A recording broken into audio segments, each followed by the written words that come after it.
A lot of the psychology in this space really relates to sort of how I relate to my past self and my future self. Thinking about that carefully led us to want to use the fresh start effect or this motivation to try to propel people to save more for retirement, to think more about future me, to pursue those goals. And so we thought fresh start moments would be an ideal time because people have that extra motivation to pursue goals and to think about the future and to feel disconnected from past failings. Welcome to The Ripple Effect, the podcast that takes you on a journey through the minds of Wharton faculty. I'm your host, Dan Loney, and in each episode, we'll be diving deep into the inspiration behind the groundbreaking research that Wharton professors have conducted and exploring how their findings resonate with the world today. The decision to head into retirement, not always an easy one. People consider this option to have to bring in a variety of factors, including will they have enough savings, especially since people are living longer right now. This is an area of research focused on by our guest here today, Katy Milkman, who's a professor of operations, information, and decisions here at the Wharton School. Katy, great to talk to you again as always. Thanks very much for your time. Thanks for having me. I think I'll start out with when people think about the decision to make retirement, obviously all these factors come in. But from the research you've done and people you've talked with, is it a harder process to make some of these decisions now than maybe it was a few decades ago? Yeah, things have changed a lot. So we now live in a society in the US where it's common to work for an employer who offers you what's called a defined contribution plan instead of a defined benefit plan. So it used to be basically that you would be guaranteed some amount of income for the rest of your life if you worked for an employer. That's a defined benefit, even after retirement. And there's been a major shift over the last 30 or 40 years towards giving people the opportunity to contribute a defined amount and maybe have an employer match to a retirement fund. But then the income they'll have in retirement is a function of how much they choose to save, whether they potentially dip into those funds prior to retiring. And there's no guarantee because it depends really on the performance of those assets. So it's a really different world, and it has led to not great results, honestly, in terms of the retirement income people have to live on who've worked their whole careers. A lot of people are ending up working longer or living less comfortably than they would have liked because of this new era. That's my takeaway, though. I should say I'm not an expert on either defined contribution or defined benefit plans, but that's my rough understanding of the change. And then the work I do with my collaborators really focuses on, okay, in this current era where defined contribution plans have become so common, it's a big challenge to convince people to save. We have to make sure people are saving an adequate amount. And we face a lot of biases when we're trying to make that pitch. And one of them is present bias, the fact that we tend to be more attuned to the instant gratification we get from, say, spending a paycheck now than saving it for later. We focus more on the here and now. That's what present bias means, and undervalue future everything, future me. Whatever money I'll have in the future, it's worth less to me. I think, that's forever away, and I don't value it as much. And so that's a major bias. It's something I teach my MBA students about. And given that we're fighting that uphill battle when we're trying to convince people to save for essentially future me, we try to use a lot of psychological insights to propel people to save what they'll need. Well, part of this discussion, as you just mentioned, is around savings being one of the big factors. And you research this through this idea of a fresh start. Give us an idea of what it is. Yeah, so this is a topic I've studied with my former Wharton PhD student, Heng-Chen Dai of UCLA. And Heng-Chen and I look at this idea that not only at the beginning of a new year, but there are lots of moments in our lives that we feel motivated by the sense that we have a clean slate or a fresh start. So we're most familiar with New Year's resolutions as part of the fresh start effect. At the start of every new year, we think, oh, it's a clean slate, it's a new year, it's a new me, I can achieve more, and we set these resolutions. But we have actually documented that this phenomenon of feeling like we have a fresh start and are more motivated to make change arises at lots of other moments too. At every birthday, on Mondays, at the start of a new month, following the celebrations of any kind of sort of major event that feels like the start of a new cycle. So all sorts of new beginnings give us that fresh start feeling, which increases our motivation to pursue our goals and makes us feel more disconnected from past failures, because we can say that was the old me and this is the new me. So a lot of the psychology in this space really relates to sort of how I relate to my past self and my future self. Thinking about that carefully led us to want to use the fresh start effect, or this motivation, to try to propel people to save more for retirement, to think more about future me, to pursue those goals. And so we thought fresh start moments would be an ideal time, because people have that extra motivation to pursue goals and to think about the future and to feel disconnected from past failings. So when you say fresh start moments, you mean what exactly? Yeah, so a fresh start moment is a moment that's the beginning of a new cycle in our life or on our calendar, and they can be personal, right? I might feel that I have a fresh start on my birthday, or maybe right after a promotion at work, or after the birth of a child. Those are all major turning points in a person's life. We tend to think about our lives like we're characters in a book, and we're living through these chapters, and the chapter breaks are not linear necessarily, right? When you move to a new community, you take a new job, those are chapter breaks too. But these chapter breaks at the start of a new year or a new season or a new month or a Monday or a birthday, those are also small fresh starts, or sometimes big fresh starts, that make us more motivated to pursue our goals. And so employees were receptive to this, and looking at this kind of moment in their life as a fresh start and a great way to kind of maybe head down a different path in their lives. So what we did to explore that is we ran an experiment with thousands of employees who were not yet saving for retirement, or who were saving but at a very low rate, a rate that was well below what they would need to save to have a comfortable retirement. We partnered with 4 different organizations and sent mailings to employees who were in these categories, non-savers or a small number of very low savers. And we tried to use this insight about fresh starts to increase the likelihood that people would save. What we did is we sent mailings that invited people, certainly if they were up for it, to start saving right away. But we know that people like to procrastinate on anything that sounds difficult, like starting towards a savings goal. So we also invited them an opportunity to delay. We said you could also, if you don't want to save now, start saving on this future date. And what we randomized in our experiment is some people, the future date was a fresh start date, and for some people it wasn't. So for instance, if you had a birthday, Dan, coming up in 2 months, we might flip a coin and decide, are you going to be invited to start saving now or after an upcoming birthday, or after your next birthday? That would be what your mailing might say in one condition. Or, and this is what's kind of, really tightly controlled about it, we would say, would you like to start saving now or in 2 months?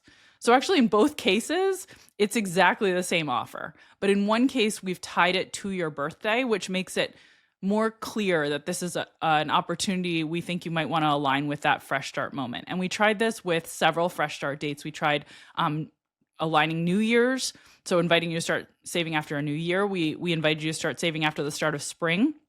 And we invited you to start saving after our birthday. So you'd just get one of these offers. It was random assignment in this trial, but we tested all of those different fresh start opportunities. And we tested it against just inviting people to save at an equivalent time delay.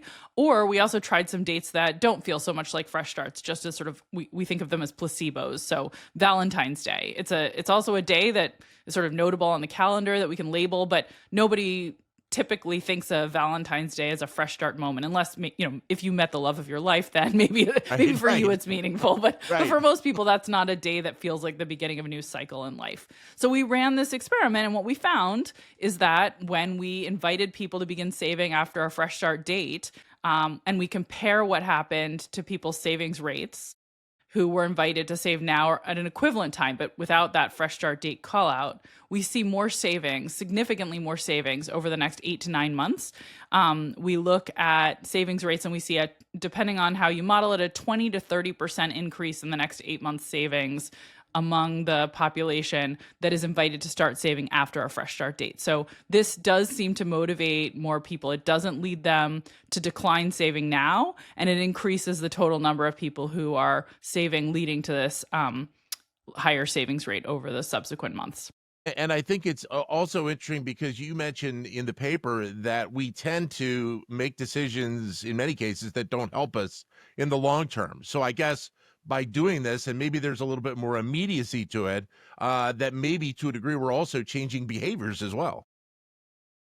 That's right. We are changing behavior by getting people to recognize this opportunity as one that's aligned with their goals, and sort of and seeing, yeah, actually, I do want to start saving following my birthday. That sounds exactly like the right moment to do this. Or yeah, at the start of spring really does feel like a moment when I should be upping my savings contributions. But if I'd asked you, do you want to start saving next month, which happens to be the start of spring, but I haven't called your attention to it, you don't have that same resonance and you don't make the same decision. So it's changing behaviors, it's changing long-term outcomes for people by increasing their savings rates. And we think that's a really important insight. And the more we can leverage these kinds of moments that people see as fresh starts to increase savings or any other goal-directed behavior, the better. You've also done research that looks at the component of peer information in retirement savings decisions. Tell us about that. Yeah, so this was another randomized controlled trial, also inviting people who were either non-savers or low savers to save. So there's a pattern here. These are projects, and I should also say there's a common co-author on both of these. John Bashirs of Harvard Business School is a fantastic researcher, does a lot of work on retirement savings and was involved in both of these projects. And so that's the other common variable. We, in this case, partnered with one big company that had a lot of employees who had been part of a union. And as a result of their union bargaining, they had not been automatically enrolled in the savings program, the contribution program that they had on offer. So it's a 401k plan where you put a portion of every paycheck into this plan and you get a tax benefit when you do so. That money's not taxed. It's put in before taxes. So lots of people were not saving because if you're not automatically enrolled, they had to take steps to start saving. And a lot of people don't bother to do that.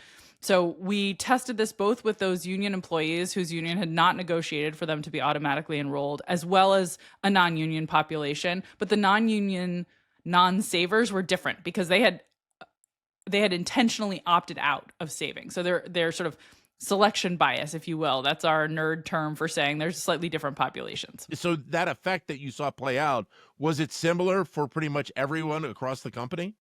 So it wasn't. It actually turned out to matter which population they were in. And what we were testing was whether or not telling them about how many of their peers were already saving or were already saving at a higher rate, whether or not that might increase their savings likelihood. So we tried actually two things. One, we varied whether or not they got a mailing that told them about the high number of their peers who were already enrolled and encouraged them to follow suit.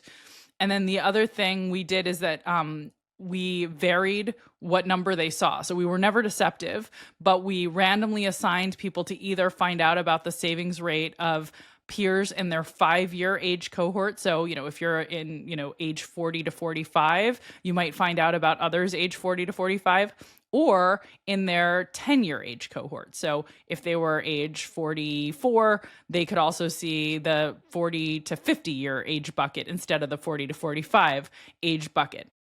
What that did is it meant we had some variation in the number people saw. So we could test not only what's the impact of finding out how many of your peers are saving, but also what is the impact on finding out a slightly different number when you learn that your peers are saving, right? So when you're in the 40 to 45 age bucket, you might find out 75% of other 40 to 45-year-olds are saving. But if you saw the 40 to 50 age bucket, you might find out that, 80% of folks in that group are saving. So you see a different number.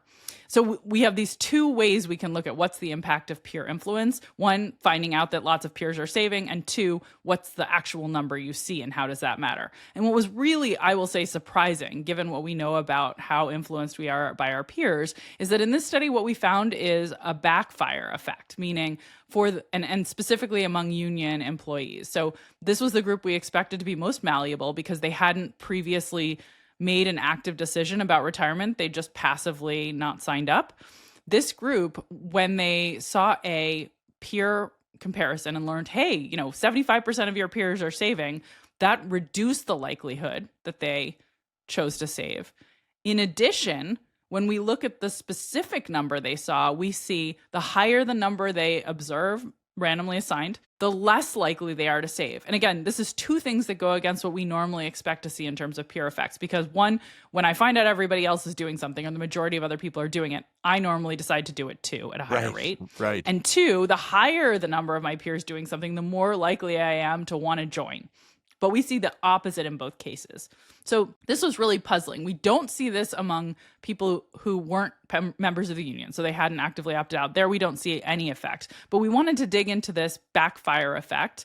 And I want to say, first of all, I still feel that we don't know for sure what happened, but our best explanation at this point, based on additional analyses we ran, is that it seems to be sort of an upward social comparison reaction where people are feeling like they could never possibly catch up because it's driven by lower income members of the population. So when we do a median split on earnings and look at people who are below median earners in all the different states around the country where this company has employees who received our mailings, we see that the effect is really driven by the lower income folks. And that leads us to conclude potentially this is driven by that sense that I can never catch up. So, the idea of social norms is I want to keep up with the Joneses, so I'm going to try to do what the Joneses are doing. But if you feel you can't possibly keep up with the Joneses because their income is so much higher and they're already way ahead of you on so many dimensions, it may just be demotivating to hear, they bought another luxury car and they saved more for retirement and so on. And it may make you feel that it's hopeless. And so that's our guess as to what happened in this particular study. And it was very disappointing, but also useful to know. So is there kind of a next logical step that you would like to take? Having learned all this and done this research about, deeper understanding about retirement decisions?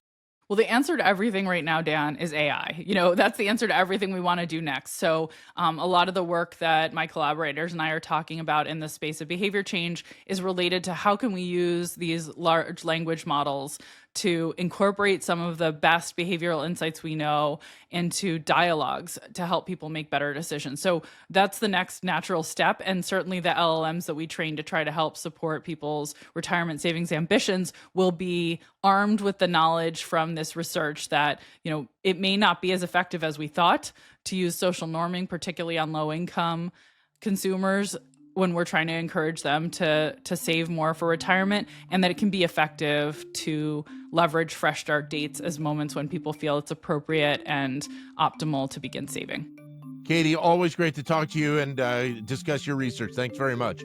Always great to be here. Thank you so much for the great questions and the opportunity. Thank you. Katy Milkman, who's professor of operations, information, and decisions here at the Wharton School. Thank you for listening to The Ripple Effect. We hope you found this episode informative and engaging. Don't forget to subscribe and leave us a review so that we can continue to bring you the best insight from the Wharton School.